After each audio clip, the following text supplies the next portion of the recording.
함께 기도하는 마음으로 드리도록 하겠습니다. 먼저 자신을 위해서 기도합니다. 힘을 가진 사람들의 비리와 잘못은 한국의 현 모습과 우리의 현 모습을 보여준다고 생각합니다. 이번 일을 통해 우리 자신의 잘못을 돌아보며 회개하는 기도가 먼저 되어야 합니다. 하나님, 다른 사람의 잘못을 말하기 전에 내가 먼저 거룩하게 하소서. 두 번째는 한국 교회를 위해서 기도합니다. 지금 많은 국민들이 마음이 무너져 있습니다.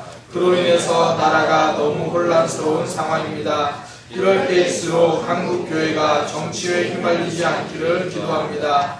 교회의 이름과 예수님의 이름이 정치적 수단으로 사용되지 않게 하소서. 세 번째는 이 나라의 정의가 바로 세워지고 거룩이 회복되도록 기도합니다. 국민들은 진실 없는 유언비어에 휘말리지 말아야 합니다. 대신 정치인들은 무엇이 진실인지 분명하게 보여줄 수 있어야 합니다.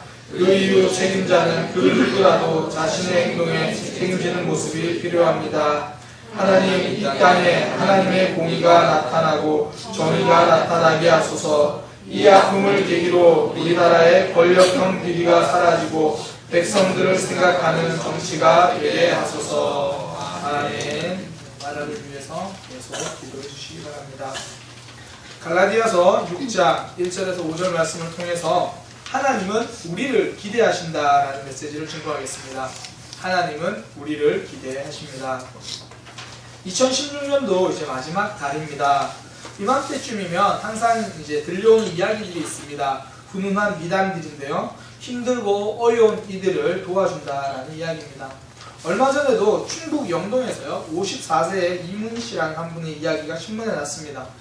그녀는 이제 시장 입구 노점에서 풀빵을 팔고 있는 사람인데요. 올해도 면사무소를 찾아가서 이웃을 돕는 데 써달라고 51만 4,450원이 든 돼지저금통을 기탁했다고 합니다.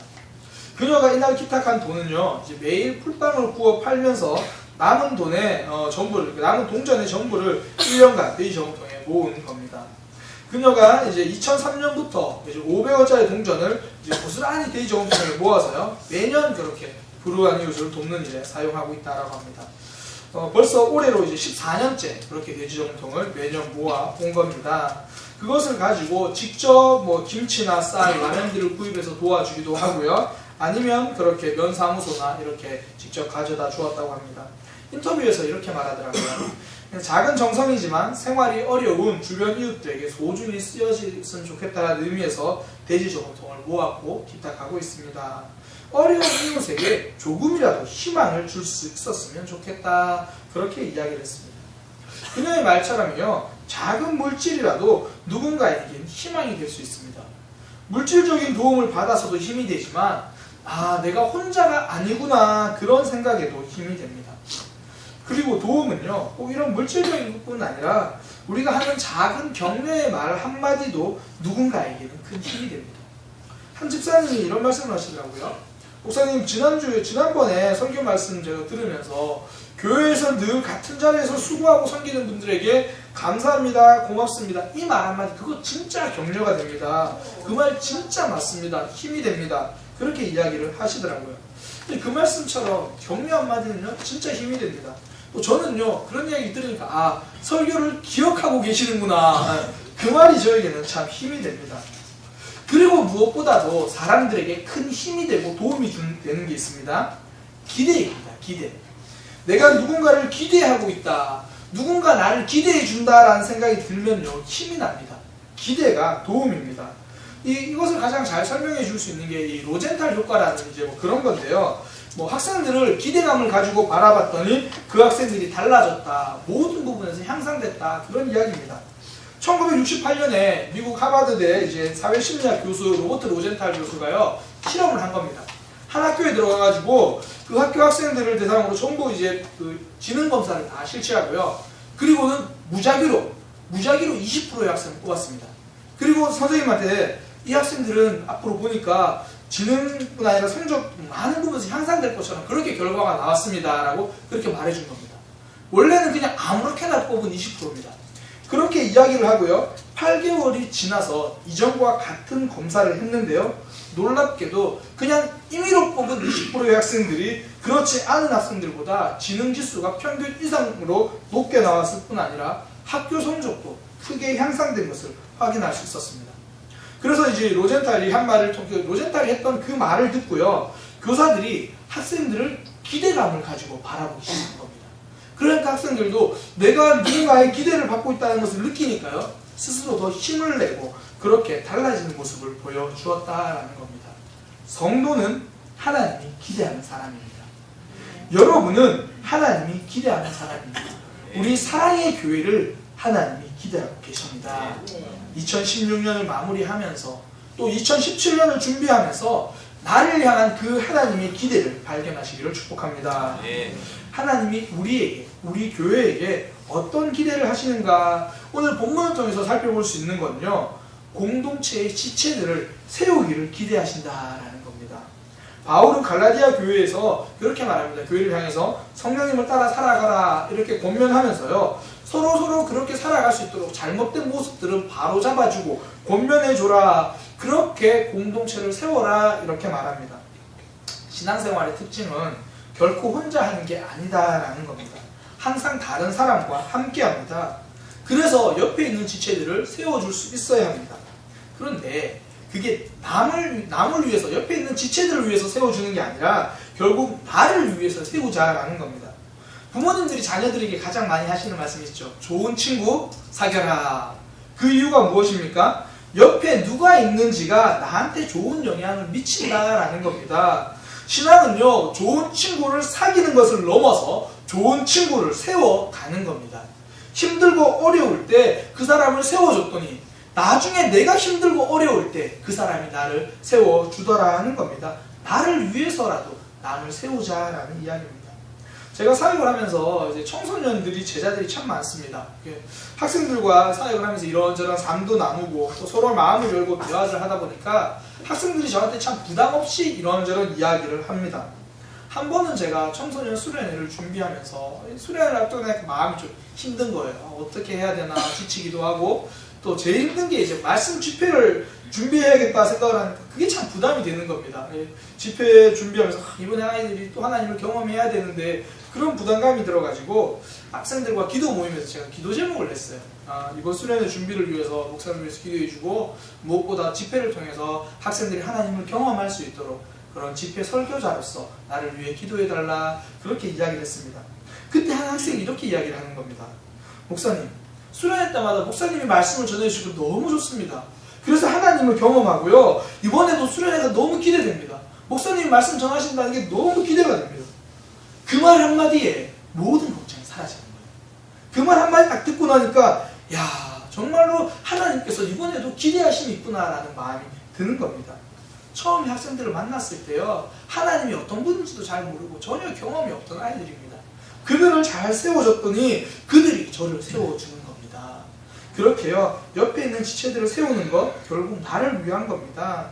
하나님은 왜 우리 사랑의 교회를 주셨습니까? 옆에 있는 지체 때문에 주신 것이 아닙니다. 나 때문에 주신 겁니다. 하나님은 왜 우리가 말씀을 통해서 서로 예배를 통해서 옆에 있는 지체들이 성장합니까? 그 사람이 성장하는 것이 아니라 그 사람을 통해서 나 자신을 세우기를 원하시는 겁니다. 그래서요, 우리 옆에 있는 지체들은 하나님이 나에게 주신 선물입니다. 선물 한번 보세요. 옆에 있는 지체들. 선물. 하나님, 저는 선물이 포장지도 좀 이뻤으면 좋겠습니다. 보통이요, 택배나 선물들은 모양이 비슷한 것끼리 잘 모아둡니다. 그래서 옆에 있는 지체가 이쁘다 그러면 하나님 보시기에 나도 이쁘다 이렇게 되는 겁니다. 옆에 포장지들이 참 아름답지 않습니까? 네, 크게 아멘해 주셔야 됩니다. 이 동영상 인터넷으로 다 나갑니다. 서로 간에 하나님께서 나에게 주신 소중한 선물이다 생각하고 세워가는 겁니다. 그렇게 지체를 세워가야겠다, 말씀대로 서는 것을 도와주고 권면하고 바로 잡아줘야겠다라고 생각이 들면요, 그때부터는 조심해야 합니다. 사람은요, 항상 목적이 올바르면 그때부터 무서워지기 시작합니다. 내가 옳으니까 무조건 따라와라 그렇게 말하기 쉽습니다. 자녀들을 키우는 부모님들을 보면요, 대부분 많이 하는 실수가 그겁니다. 엄마는 다 너를 위해서 하는 거야. 그러면서 목적이 옳다는 것 하나로 자녀를 억압하고요. 결정권을 다 빼앗아 버립니다. 그런데 정작 그런 부모님들의 이야기를 들어보면 진짜 그 부모님의 마음과 목적은요, 틀린 게 하나도 없습니다. 그런데 중요한 것은 목적이 얼마나 옳은가, 그것만큼 중요한 것이 방법도 옳아야 합니다. 더욱이 목적이 옳으면 옳을수록 더욱 방법을 조심해야 합니다. 요즘 세계 수많은 나라에서 우리나라를 보면서 두 가지를 놀란다고 합니다. 하나는 대통령을 보면서 놀라고요. 또 하나는 우리나라 시위를 보면서 놀란다라고 말합니다. 수많은 외신에서 우리나라 시위를 보면서 이런 시위는 없다라고 이야기를 합니다. 한 언론은 이렇게 이야기를 하더라고요. 정치인들이 떨어뜨린 국격을 시민들이 세웠다, 그렇게 표현을 합니다. 외신들이 수많이 보도하고 이제 외국 사람들이 우리나라 시위를 구경으로 보러 오는 경우도 많아졌다고 합니다. 저는 정치적인 견해를 떠나서 이번 시위는 국민들에게 여러모로 많은 것을 주었다고 생각합니다. 그 중에 하나가 민주주의의 한 의사표현 방법인 시위를 바른 모습으로 돌려놓았다는 겁니다. 민주주의는요, 시위가 절대 불법이 아닙니다. 내 생각을 드러내는 겁니다. 헌법에서 보장한 가치입니다. 그런데 지금까지는 너무나 많은 불법 시위, 폭력 시위 때문에 이 시위의 가치가 훼손되고 오해되고 있었습니다. 그래서 시위한다 그러면 다 안 좋게 봤던 겁니다. 그런데 이번에는 진짜 평화적인 시위가 무엇인지 보여준 겁니다. 내 의견과 목소리가 옳으면 이처럼 방법까지 옳아야 합니다. 지금까지 한국 교회 안에서요, 목적은 옳은데 방법이 서툴러서 얼마나 서로에게 많은 상처를 주고 받았습니까? 옳고 그름을 따지느라 옳은 방법을 놓칠 때가 너무나 많았다는 겁니다. 옳은 말이면 그냥 바로 다 해도 된다라고 생각했던 겁니다. 그런데 그 방법이 상대를 고려하지 못하니까 그 말을 들으니까 너무 마음이 아프고 마음이 무너지는 겁니다. 그래서 오늘 본문은 우리에게 이렇게 권면합니다. 형제들아, 사람이 만일 무슨 범죄한 일이 드러나거든 신령한 너희는 온유한 심령으로 바로 잡고. 이 다른 사람이 잘못한 일이 보이면요, 대부분 일단 정죄하느라 정신이 없습니다. 너 그거 틀렸어, 그렇게 하면 안 돼. 그런데 성경은 그것이 아니다라고 말합니다. 다른 사람을 권면하고 지도해 줄 때 어떤 모습으로 해야 되는지 그 방법을 알려줍니다. 어떻게 사람을 세워야 되는지 알려주는 겁니다. 여기서 말하는 신령한 이걸요, 좀 더 정확한 의미로 번역하면 그렇게 됩니다. 성령을 따르는, 제가 다른 번역으로 읽어드리겠습니다. 신령한 너희를, 이거 다른 번역으로 읽으면 성령의 인도하심을 따라 사는 사람인 여러분들은, 이렇게 됩니다. 성경을 읽다가 좀 어려운 분들 있죠. 그러면요, 쉬운 성경이나 세번역 이런 성경을 구입하시기 바랍니다. 그 보면요, 똑같은 하나님의 말씀입니다. 번역이 훨씬 쉽게 되어 있습니다. 보시면 이해가 잘 될 겁니다. 여기서 말하는 게 바로 그겁니다. 신령한이라는 게 성령님의 인도하심을 따라 살아가는 것. 그래서 성령님의 인도하심을 따라 권면하라라는 말입니다. 내 생각이 아닙니다. 하나님의 생각으로 권면하라는 겁니다. 내용이 옳다라면 방법도 하나님의 방법으로 하라라고 이야기를 하는 겁니다. 하나님은 우리에게 그렇게 기대하고 계십니다. 우리에게는 내 방법이 익숙합니까? 하나님의 방법이 익숙합니까? 내 방법이 훨씬 익숙합니다. 반사적으로 내 방법이 나옵니다. 한 집사님이 이제 직장에서 늘 전화를 받는 일을 하셨다고 합니다. 그러다가 직장을 다른 곳으로 옮겼는데 그곳에서 전화가 오자마자 받자마자 이전 직장 이름을 댄 겁니다. 네, 거기입니다. 전화를 받는 사람들이 얼마나 이렇게 좀 당황했을까요? 모르긴 몰라도 죄송합니다. 그러고 끊는 사람도 분명히 있을 것 같아요. 사람이 습관적으로 하면요, 늘 익숙한 게 먼저 나옵니다. 사실 저도 초반에 그런 실수들이 좀 있었습니다.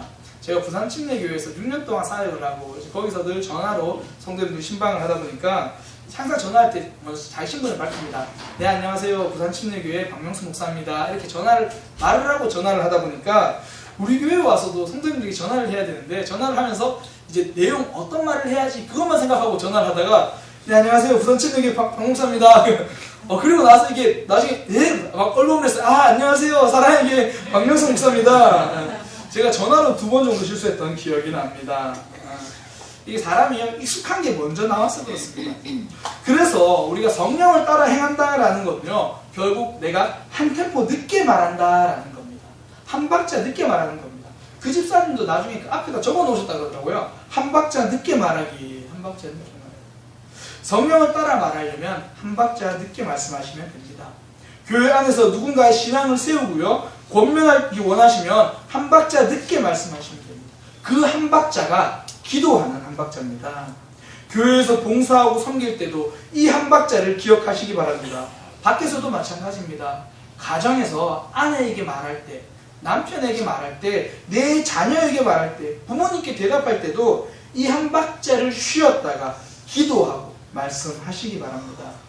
그 쉬는 타이밍은 하나님께 기도하고 성령님께 순종하는 시간입니다. 잘 잊어버리시는 분들은요, 집에다 적어 놓으세요. 한 박자 딱 적어 놓으시면 이 가정의 대화가 훨씬 화목해집니다. 그 제일 자주 보는 곳에다 적어 놓으시면 돼요. 성경 제일 자주 보시잖아요. 성경에다가 한 박자 적어 놓으시면 돼요. 팁인가요? 성경책이라고 믿고 싶습니다. TV 앞에다가 한 박자 적어 놓으시면요, 자녀들이랑 대화할 때, 남편과 부부랑 대화할 때, 아 그래, 한 번 더 기도하고 말하자, 그런 생각을 갖는 겁니다. 특히 내 말이 옳을수록 그때 더 한 박자가 중요합니다. 흔히 그런 이야기 있죠. 못생긴 사람한테, 진짜 못생긴 사람한테 못생겼다 말하면 안 됩니다. 무슨 말이냐면 진짜 옳은 말일수록 더 지혜가 필요하다라는 겁니다. 원래 빠르고 잘 나가는 자동차일수록 브레이크를 더 심혈을 기울여서 만듭니다. 목적이 옳을수록 내 말의 제동장치가 중요하다라는 겁니다. 내가 저 사람을 위해서 이 말은 꼭 해줘야 되겠어, 이 말은 정말 저 사람에게 필요한 말이야, 그런 생각이 들면요, 꼭 기도하고 하시기 바랍니다. 세 박자는 기도하고 말씀하셔야 됩니다. 자동차 바퀴는, 타이어는 언제 교체합니까? 많이 닳았을 때 교체합니다. 닳았다는 말이 제동력이 없어졌다는 이야기입니다. 브레이크를 밟아도 잘 안 선다라는 이야기입니다. 제동력이 없으면 교체해야 합니다. 한 박자 늦게 말할 수 없으면 차라리 말을 하지 않는 것이 더 유익할 수 있다라는 겁니다. 계속 기도하면서 그렇게 느리게 가는 것, 성령님의 말씀에 더 귀를 기울이면서 가는 것, 그게 성령을 따라 말하는 겁니다. 사단이 가장 많이 쓰는 방법이요, 급하게 몰아가는 겁니다. 어떤 분들은 그렇게 이야기하더라고요.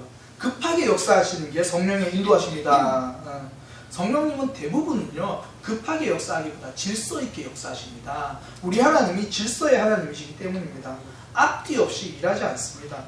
그래서 우리가 서두르는 것은요, 대부분 사단의 역사일 때가 많습니다. 서두르다 보면 욕심이 생기고요, 서두르다 보면 편법으로 가는 겁니다. 상대에게 권면하고 지도해주고 알려주는 일에도 성령의 인도하심을 따라가는 것, 한 박자 늦게 천천히 그렇게 진행하시면 되는 겁니다. 그러면서 오늘 본문에 하는 말이 온유한 심령으로 하라고 합니다. 온유하게 행동한다, 뭐 여러 다양하게 설명할 수 있는데요, 결론적으로 말씀드리면 살리려는 마음으로 하라, 그게 온유한 마음으로 한다라는 겁니다. 온유하다는 이 단어를 전부 찾아보면요, 어떤 상황에서 쓰여졌냐면 상대방을 기다려주고 용납해주고 세워주는 그 상황에서 이 단어가 전부 사용됩니다. 성경에서 이 온유하다, 제일 온유한 사람 그러면요, 모세거든요. 모세. 그런데 모세가 가장 많이 한 게 하나님, 이 백성을 살려주옵소서, 그렇게 기도한 겁니다. 하나님이 이스라엘 백성들을 구원하고 인도해 주시는데 백성들은 항상 하나님을 원망합니다. 불평하고 원망하고, 하나님은 그래도 인도해 주시는데 백성들이 열심히 한다고 한 게 금송아지를 딱 만든 겁니다. 금송아지 만들어 놓고 이분이 우리 하나님이다, 이분이 우리를 애굽에서 인도해 내주셨다, 이렇게 말하는 겁니다. 하나님 입장에서는 얼마나 속이 터집니까? 그래서 하나님이 그렇게 말하신 겁니다. 모세야, 내가 이 백성을 멸망시키겠다, 그리고 너를 통해서 새로운 민족을 내가 만들어내겠다. 그때 모세가 하나님 앞에 섰습니다. 하나님, 그렇게 하시면 안 됩니다. 차라리 저를 생명책에서 제 이름을 지운 한이 있더라도 이 백성은 살려 주옵소서, 살려 주옵소서. 그런 모세를 향해서 하나님의 평가가 그것이었습니다. 이 땅에서 가장 온유한 사람이다. 사람을 살리는 것, 그것이 온유입니다. 온유한 심령으로 권면한다는 것은요, 상대를 넘어뜨리려고 권면하는 것이 아니라 세워주기 위해서, 살리기 위해서 그렇게 권면하는 겁니다. 우리는 이 고민을 해야 됩니다. 많은 사람들이 바로잡는다는 명분으로 상대방의 마음을 무너뜨립니다. 세워준다라는 명분으로 상대방의 마음을 지치게 만듭니다. 그렇게 죽이는 쪽이 아니라 살리는 쪽으로 가야 합니다. 제가 이제 군에 있을 때 이야기를 아마 남편 이야기를 한번 해드린 적이 기억이 나는데요. 제가 5개월 때 했던 기억이 납니다.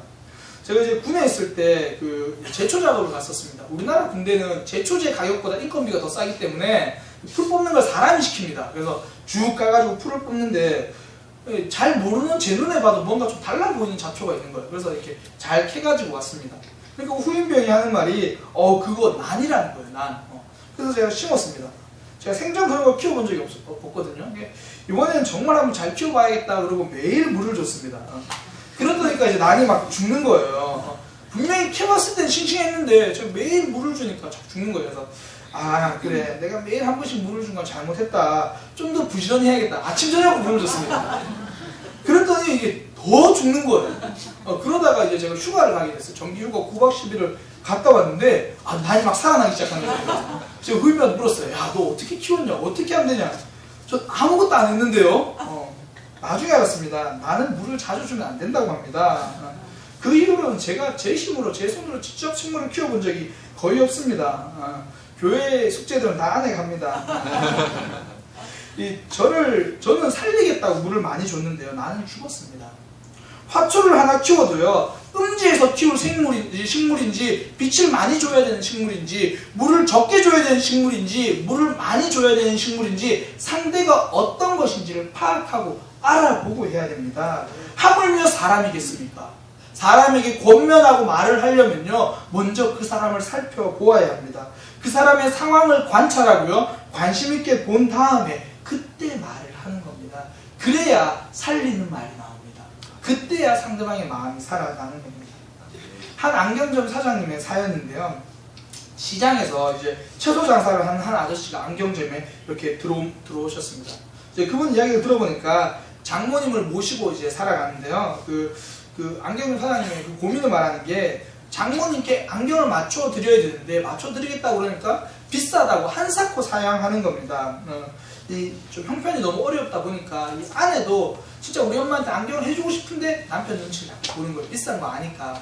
그러니까 그 남편이 그 전에 먼저 와가지고 안경점 사장님께 돈을 모아가지고 5만 원을 먼저 드린 거예요.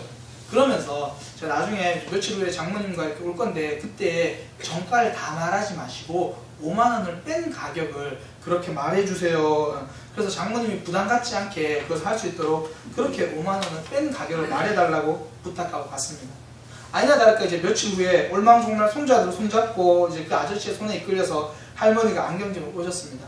안경을 이렇게 고르는데 막 할머니가 되게 좀 주저하면서 보시는 거 있잖아요. 이거 보면서 왜 안경을 보시는 게 아니라 가격표 있나 막 그렇게 막 찾아보시고 막 그러는 겁니다.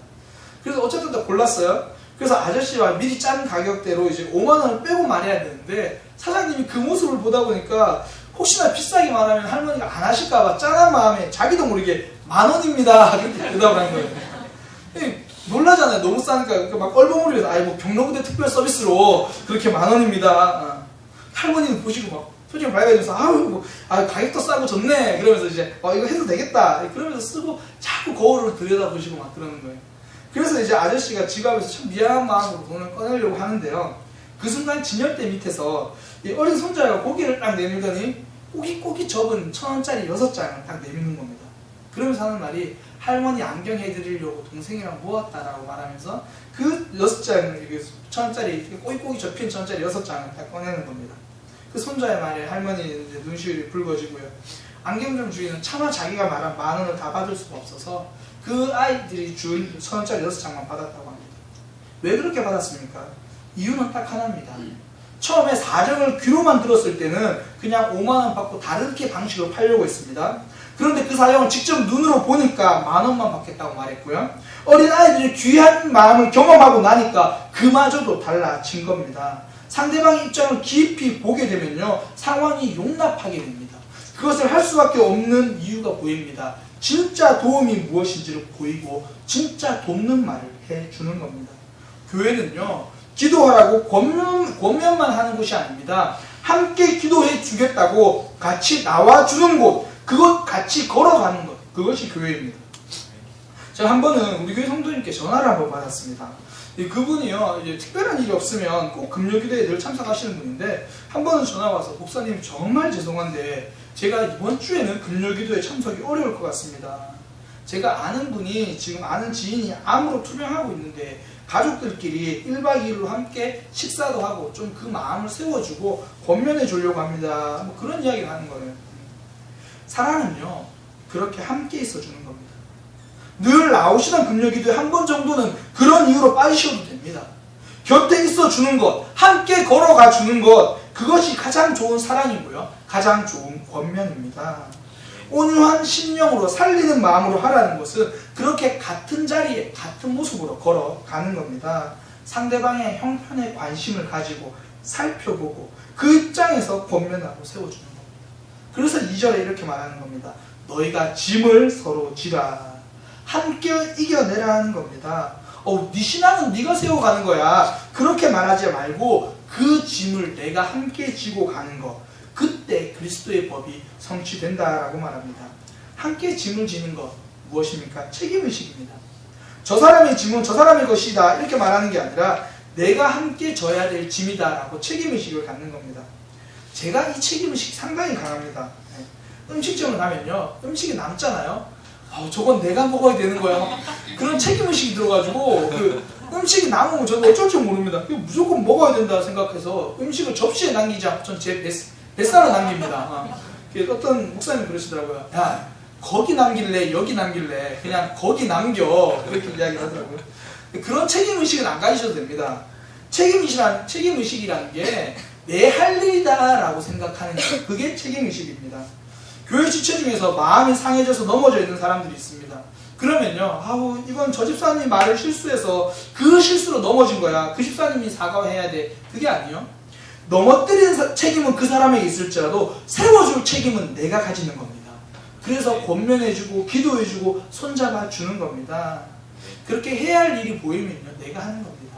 근데 교회에서 가끔씩 보면 해야 할 일이 보이면 다른 사람 눈치를 봅니다. 저거 누가 하나? 저 누군가는 해야 되는데, 그래서 눈치를 봅니다. 그때 우리 하나님은 우리의 눈치를 봅니다.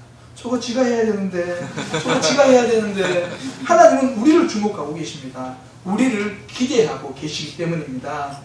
연약한 지체를 세워주고 예배의 자리에 보이지 않는 지체들, 신앙과 점점 멀어져 있는 지체들을 일으켜주고 위로하고 권면하고 세워주는 일, 하나님은 그 짐을 우리에게 지라고 말씀하셨습니다. 그것이 내 책임이다 이렇게 받아들이는 분들, 저는 우리 교회에는 이런 분들이 더 많아지셨으면 좋겠습니다. 이런 책임의식이 있는 분들이 일어나기 시작하면 우리 사랑의 교회 공동체는 강해지는 겁니다. 사실 전도도요, 책임의식입니다. 책임의식. 장안동의 복음화는요, 우리 사랑의 교회가 책임진다, 그런 마음으로 가는 겁니다. 이럴 땐 아멘 하시는 겁니다. 장안동의 복음화는 우리 사랑의 교회가 책임진다. 내가 만나고 있는 모임이 있다면요, 그 모임의 복음화는 내가 책임이 있다라는 책임의식을 가지고 권면하고 전도하는 겁니다. 내가 만나고 있는 이들이 하나님을 모르거나 신앙생활을 바르게 하지 못하고 있으면요, 그 사람들을 내가 책임지는 마음으로 예배의 자리를 권면하는 겁니다. 예배의 자리로 초청하는 겁니다. 근데 사실 한 번에 예배의 자리를 초청하는 거 쉽지 않습니다. 그러면요, 교회로 먼저 초청하시기 바랍니다. 작은 모임들이 있으면 우리 교회에서 하시기 바랍니다. 교회 날이 추울 때 얼마나 좋습니까? 2층 따뜻합니다. 불 딱 피워놓고 밥도 해먹고 그러면 됩니다. 작은 모임들은 다 교회에서 하시면 됩니다. 목사님 맨날 그렇게 교회에서 모이면 겨울에 불도 떼야 되고 전기세 어떻게 감당합니까? 많은 교회들이요, 일부러 큰 돈 들여서라도 한 번이라도 교회에 오게 하려고 여러 가지 행사를 합니다. 그렇게 행사를 하느니 그렇게 작게 소그룹으로 내가 아는 사람 초청해서 함께 그냥 교회에서 시간 보내시면 됩니다. 그냥 초청하신 분이 뒷정리만 잘해주시면 됩니다. 그 코드만 잘 꽂고 가고 제가 다시 안 내려와도 되게 그것만 잘해주시면 됩니다. 제가 부산에 있을 때요, 그 부산 교회 지하에 탁구장을 이렇게 있었거든요. 그런데 그 탁구장을 일반인들에게 완전 100% 오픈해버린 겁니다. 그러면서 그 일반인 탁구팀들이 탁구 잘 칠 수 있게 밑에다 지하에 에어컨까지 설치한 겁니다. 그러니까 운동하는 곳에 에어컨을 설치한다는 게 얼마나 에어컨을 강하게 틀겠습니까? 그렇게 해놓으니까요, 나중에 그 탁구의 이름으로 감사원금을 하더라고요. 그러니까 아무도 교회 안 다니는데, 교회 다니는 사람은 없는데 자기들 딴에는 여기 사용료라도 내야 되지 않나? 뭐 어떻게 해야 돼? 그러니까 같이 탁구 치시는 집사님들이 그럼 교회 감사헌금 하는 거야. 그러니까 교회 안 다니는 사람들이 헌금도 하게 되더라고요. 무슨 이야기냐면 그렇게 함께 오픈하고 그렇게 함께 초청하는 겁니다. 어떤 모양으로도 내가 책임의식을 가지고 그렇게 가는 겁니다. 우리 교회는요 그렇게 안 하면 교회가 어디 붙어 있는지를 몰라요. 내비게이터를 찍고 찾아봐도 우리 교회가 어디지 찾더라고요. 그렇게 초청하면서 책임의식을 가지고 복음을 전하는 겁니다. 하나님이 우리에게 말씀하시는 겁니다. 서로 세워줘라. 서로 함께 가라. 네가 그 책임의식을 가지고 가라. 그렇게 말씀하시는 겁니다. 그렇게 하기 위해서는 성령의 인도하심을 따라 권면하시기 바랍니다. 온유한 마음으로 상대의 입장에서 서서 그렇게 권면해 주시기 바랍니다. 그리고 무엇보다 가장 중요한 것은요, 먼저 나 자신이 바로 세워져야 합니다. 그래서 1절 뒷부분에 너 자신을 살펴보아 너도 시험을 받을까 두려워하라. 3절에도 그런 내용입니다. 너 스스로를 잘 돌아봐야 된다. 4절에 각각 자기 일을 살펴라. 먼저 자기 자신을 돌아보라. 이렇게 이야기합니다. 다른 사람의 신앙을 세워주기 위해서는요, 먼저 내 자신이 바로 서야 합니다. 예전에 한 축구 국가대표 선수가 자기의 SNS에다가 이런 이야기를 올려가지고 좀 많이 질타를 받았는데요. 답답하면 니들이 뛰던가 그렇게 올린 적이 있어요. 뭐 지금은 그 선수가 상당히 이렇게 성숙한 모습으로 잘하고 있는데, 언론과 인터넷에 이제 그 축구 경기를 좀 못하면 온갖 그 비판과 비난의 댓글이 막 올라오잖아요. 그러니까 그 선수가 이 답답한 마음에 자기 SNS에다 그렇게 쓴 겁니다. 답답하면 니들이 뛰든가. 사실 공인으로서는 신중하지 못한 모습이고 성숙하지 못한 언행입니다. 하지만 솔직히 많은 사람들이 가지고 있는 생각 아닙니까? 누가 권면을 하면 속으로 무슨 생각 듭니까? 지는 잘하나. 네가 한번 해보지. 뭐 그런 이야기를 마음속에 든다라는 겁니다. 사람이 그런 마음이 드는 게 정상입니다. 그래서 사도 바울이 하는 말이 먼저 자기 자신을 살펴라 라고 이야기를 하는 겁니다. 자기 자신을 먼저 돌아보라 이야기를 하는 겁니다. 그것이 무엇입니까? 기도가 그런 겁니다. 나를 돌아보는 삶이 바로 기도입니다. 기도는요, 하나님의 음성을 듣는 겁니다. 하나님과 대화하는 겁니다. 그러면 하나님이 대화하시는데 우리에게 남 이야기 하시겠습니까? 아니요. 나에 대한 이야기를 하십니다. 전부 자기 자신에 대한 이야기 해주십니다. 예수님도 겟세마네 동산에서 기도하고 나니까 하나님이 예수님을 향해 가지고 계신 뜻을 말씀해 주셨습니다. 기도는요, 나에게 하시는 그 하나님의 말씀을 듣는 겁니다. 스스로를 돌아보게끔 합니다. 가끔 한국교회에 기도운동 하신다고 하면서 무리를 일으키는 분들이요, 그런 분들이 하는 말씀이 내가 열심히 기도했더니 하나님이 너보고 이것 좀 하래. 그렇게 말합니다. 내가 열심히 기도했더니 너보고 헌금하래. 얼마나 헌금하래. 금액까지 지정해 줍니다. 네가 헌금하래. 잘못 들은 겁니다. 하나님 자신에게 한 얘기거든요. 내가 해야 되는데 전부 상대방에게 그렇게 말합니다. 이런 걸 정말 잘하는 집은 따로 있습니다. 어딘가요? 대나무 꼬마문 집입니다. 점집에 가면요 그렇게 말합니다. 오늘 옥동자님께서 나를 향한 이런 뜻을 이렇게 말씀하셨습니다. 그렇게 말 안 합니다. 옥동자님이 너를 향한 뜻이 이렇대. 네가 이렇게 해야 되는데, 네가 저렇게 해야 되는데, 그거 다 점집입니다. 교회는요, 기도 열심히 하고 나면 하나님이 나를 향한 말씀이 들리는 곳입니다. 내가 어떻게 달라져야 하는지, 내가 어떻게 나 자신을 돌아보아야 하는지 하나님이 그거 말씀해 주십니다. 저는 그래서 우리 교회가 기도가 더 커졌으면 좋겠습니다. 저는 우리 교회가 주일 오전 예배 다음으로 많이 참석하는 예배가 금요 기도회가 되었으면 좋겠습니다. 그렇게 기도하는 겁니다. 목사님 방법이 있습니다. 오후 예배 때 좀 더 적게 나오면 됩니다. 그게 아닙니다. 오후 예배보다 더 많이 나올 수 있도록 기도의 자리를 사모하면서 나오는 겁니다. 그곳에서 나를 향한 하나님의 음성을 듣고요, 나를 돌아보면서 불필요한 실수를 줄이면서 그렇게 성장하는 겁니다. 하나님은 우리 공동체에 그것을 기대하고 계십니다. 그래서 5절에 보면 각각 자기 짐을 지라라고 이야기합니다. 남을 권면하기 전에 먼저 자기 짐을 지라라고 이야기를 하는 겁니다. 그러면 우리는 또 이런 마음이 듭니다. 차라리 내가 권면 안 하고 말지. 내가 그런 삶을 어떻게 사나? 꼭 그렇게 힘들게 살아야 되나? 이렇게 생각이 듭니다. 그런데 이런 생각은요, 기독교에 대해서 잘 모르는 오해입니다. 한 청년이 저한테 이런 질문을 했습니다. 목사님, 제가 신앙생활 하는 걸 보고 안 믿는 친구가 저한테 이렇게 말을 하는데 제가 뭐라고 대답해야 될지 모르겠어요. 하는 말이, 야, 너는 힘들 때 기도하고 하나님 찾아서 그렇게 위로를 얻지만 나는 힘들 때 술 마시면서 그렇게 위로를 얻는다, 힘을 얻는다. 그러면 되지 뭐. 꼭 하나님을 찾아야 되나? 목사님 이렇게 질문을 하는데 뭔가 다른 건 알겠는데 이게 뭐가 다르다고 어떻게 설명해야 될지 모르겠습니다. 이럴 때는 어떻게 대답해요? 제가 뭐라고 대답했을 것 같아요? 그거 다르지 않다. 똑같아. 그 친구의 입장에서 보면 똑같아. 목적이 단지 내 마음 좀 편하겠다고 하는 거라면, 그게 전부라면 당장은 술을 마시나 하나님을 찾으나 안 믿는 친구 입장에서는 똑같아. 그러나 그 친구는 가장 중요한 걸 좀 몰라서 그렇다. 우리의 목적이 평안하자고 하나님 믿냐? 성도는 편안하자고 하나님 믿는 것이 아니라 하나님이 계시니까 믿는 거다. 하나님이 나를 구원해 주시니까 믿는 거다. 우리는 편안함의 목적이 아니라 사명이 목적이다. 그러니까 다른 거다. 세상이 왜 이런 질문을 합니까? 그들이 오늘날 교회를 가만히 살펴보니까 교회 다니는 사람도 결국은 내 편하자고 교회 믿는 것처럼 보이는 겁니다. 내 건강하자고만 거기만 관심 있고, 내 돈 버는 것만 관심 있고, 내 자녀들만 잘 되는 것 거기에만 관심이 있는 겁니다. 다른 사람을 세워주고 내가 사명대로 가는 일에는 관심이 없는 것처럼 보여진다라는 겁니다. 우리는 편안하려고 믿는 사람들이 아닙니다. 사명을 따라 살아가다 보니까 평안을 누리는 사람들입니다. 힘들고 어려워도 내가 그 짐을 지고 가는 겁니다.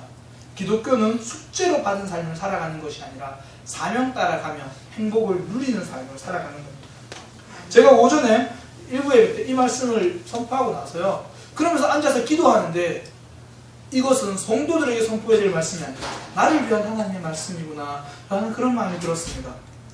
다른 사람에게 권면할 때 박 목사 네가 한 박자 늦게 권면해라. 다른 사람에게 권면할 때 네가 그 사람의 입장을 생각해서 권면해라. 네가 그렇게 갈 때에 먼저 너 자신을 돌아보아라. 그런 마음이 들었습니다. 제가 설교 준비할 때는 전혀 그런 걸 깨닫지 못했는데요, 일부 설교하고 나니까 그런 마음을 주시더라고요. 혹시나 오늘 이 말씀을 들으면서 그래 우리 교회가 그렇게 돼야 돼 그렇게 생각하는 분이 있을지 모릅니다. 우리 교회가 그렇게 되는 것이 아니라 내가 그렇게 돼야 되는 겁니다. 나 자신이 하나님 앞에 그런 모습으로 서야 한다라는 겁니다. 우리나라는요 전통적으로 이 계라는 게 있습니다. 계. 서로를 돕기 위해서 하는 겁니다. 저는 우리 교회 안에 계가 좀 많아졌으면 좋겠습니다. 그런데요, 교회 안에서 절대 돈으로 계하는 거 아닙니다. 제가 오늘 권면드립니다. 우리 교회 안에서 돈 모으는 계는 절대 없어야 됩니다. 그런데요, 기도 모임하는 계가 생겨야 됩니다. 새벽 기도 혼자 할 수 없으니까 함께 모여서 새벽 기도 참석하는 계가 만들어지기 바랍니다. 영혼을 섬기는 계가 생겨나기 바랍니다. 나 혼자 저 영혼 전도할 수 없으니까 같이 하자. 나 혼자 기도할 수 없으니까 같이 하자. 나 혼자 성경 볼 수 없으니까 같이 보자. 이렇게 서로 권면하면서 모여서 신앙을 세워주는 겁니다. 그러기 위해서는요, 성령의 인도하심을 따라 살아가야 합니다. 그렇게 하기 위해서는요, 한 템포 늦게 말하고, 그렇게 하기 위해서는 내가 상대방 입장을 관찰하면서 그렇게 가는 겁니다. 그렇게 세워질 때 우리가 내가 세워지고 우리 공동체가 세워집니다. 우리 하나님이 기대하는 모습 우리가 가질 수 있는 겁니다. 이 시간 우리 오늘 말씀 붙잡고 좀 기도할 건데요, 하나님, 내가 다른 사람을 세워주려고 할 때 이 말씀 붙잡고 오늘 말씀처럼 내가 한 템포 늦게 더 기도하는 마음으로 권면하게 하소서. 하나님, 내가 다른 사람들을 세워주려고 할 때에 온유한 마음으로 그 사람 입장에서 관찰하며 세우게 하소서. 무엇보다 내가 바르게 서게 하소서. 책임의식을 가지고 내가 바르게 서게 하소서. 그런 마음으로 함께 기도하겠습니다. 주님, 오늘 말씀 붙잡고 주님 앞에 기도합니다. 주님 붙잡아